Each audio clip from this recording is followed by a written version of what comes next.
Hello and welcome to the Get Clear Show. Today we have an exciting episode for you. I'm sitting here with Mr. Invisible. Mr. Invisible is, as you can see, invisible. He's been invisible for quite some time and has a remarkable story to share with you. He's going to talk to you about how he became invisible and what it's like to be invisible. So stay with us today as we hear from Mr. Invisible. Mr. Invisible, welcome to the show. Well, thank you. Thank you for having me today. I am so excited that you're here. Would you mind sharing with our audience a little bit of how you became invisible? Well, we're really not sure. You know, it might have been the chemicals that they had me using. It could have been the meteorite that landed in the front yard, or it could have been the nuclear explosion that happened shortly after the meteorite happened, because I didn't know the neighbor had a small atomic device he was building in his basement, but it kind of leaked at the same time, and then I turned invisible. So you really don't know, or you can't pinpoint the exact moment that you turned invisible or what caused it. You just know that you were suddenly invisible? Well, it seemed to happen while I was recovering, because as soon as everything happened, I didn't know I was invisible until after I woke up, because I did black out or pass out or something. And the first guy I went and talked to, one of the scientists from the college, that I went to see if he could help me, and apparently I scared him too much and he jumped off a bridge. I think my audience would agree, wouldn't you, that you'd be a little scared too if you hear a voice but you don't see a body associated with that. Is that what happened? Well, I told him don't be afraid, and he was scared. So I'll be honest with you, Mr. Invisible. I was a little uncomfortable when we talked about doing this interview together, but as we spoke a little bit more, I just sort of got used to not really knowing where your face is and your arms and those sort of things. But it did take time. It was a little spooky at first. So let me ask you this. What have been some of the challenges to being invisible? Well, I mean, you know, first of all, you know, being invisible, you think, haha, I take advantage of this, and I'll go to the movies and for free, or travel for free. Of course. And the biggest problem I had was, we got into the movie okay, but then, you know, they sell the seats, and if you're sitting in some spot where somebody else wants to sit, you better be quick and move, because they're don't really care. Have you actually been sat on? No. Fortunately, no, I haven't been. I did goose somebody accidentally. I mean, it was purely accidental. Oh my. But yeah, because I was trying to watch out for the other person, and you know, of course somebody else got slapped for it, so it's still good. Oh, so sort of entertaining for you. Yeah, and I got to be careful not to laugh, because they'd give me away. Yeah.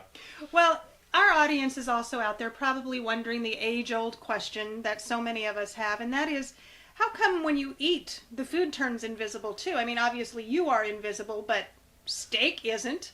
Well, it turns invisible eventually. You really don't want to watch when I eat, because while it's digesting, you can kind of see that, and it fades away, but it sure looks gross in the meantime. So I've kind of changed my diet to where it's a little more clear food, and I definitely avoid milk at all costs. No milk. What happens when you have milk? Oh, you know how cottage cheese is made. Well, it just gets worse. Yeah. Oh, yes. Well, I thank you for not coming to the studio today, having just had a glass of milk then. So, Mr. Invisible, I would like to ask you, what was the most exciting thing you have been able to do as an invisible person? Well, I tried to go to the airport and stuff, but there's thermal cameras over there, and so thermal they cameras were starting make sense. Yes. Yeah, they were busy checking their equipment, and I decided to go ahead and leave. And the challenge of just being on the streets, you know, people will give you the right of way if you're a pedestrian, if they can see you. If they don't see you, they just keep going. So the old look twice thing really applies to you? Oh, really, it really does. Oh, goodness.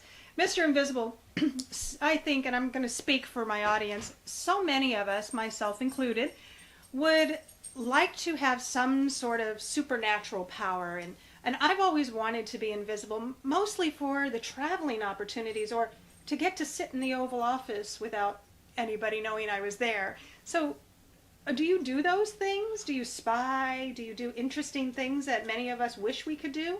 Well, there's a lot of things that I can get away with. As much as you would think you'd like to go and eat for free, it really doesn't work out very well. Again, because of the digestion thing? Yeah, the digestion. thing. You can go ahead and listen to what's going on in the governor behind his desk when he's busy talking smack about whoever it was that was speaking on the Senate floor and everything. But when it comes time for the White House, again, those infrared cameras are available, and so I just kind of avoided those areas that might get me shot. What? Have you ever been shot? No, nobody I'm shot curious. at me. Would the bullets just go right through? Well, let me ask you this, and again, my audience probably wants to know: are you naked right now, or are you clothed? My audience wants to know. Well, my audience, you're just a guest. Maybe I'm naked. No. I have clothes on. So how do your clothes become invisible with you? I think it's just the regular oils and stuff that your body secretes and Oh, that makes sense. So if I touched you right, I'm so sorry, I did not mean to kick you. If I were to touch you right now, would I turn invisible? Well, maybe if you touch me for a long time. How long? Skin to skin contact. Until my oils and stuff got, to where they were kind of engulfing your body. And I think you'd probably just lose a couple layers of skin at first. Oh, I will avoid that then. Yeah. Well, this has certainly been enlightening. And you have been listening to the Get Clear show, and we have been interviewing today Mr. Invisible. So I am thrilled that you were here today. You've answered a lot of questions for everybody. If you would, just leave our audience with some parting words, and we'll let them go. Well, as much fun as it would be to be invisible, do watch out for meteorites near radioactive material. It's not as much fun as you think should be. And do drive slow and reasonable. If erratic movements from people you can't see, can be stressing out those that can't be seen. Thank you so much for being here today. Thank you for watching the Get Clear show, and have a wonderful day.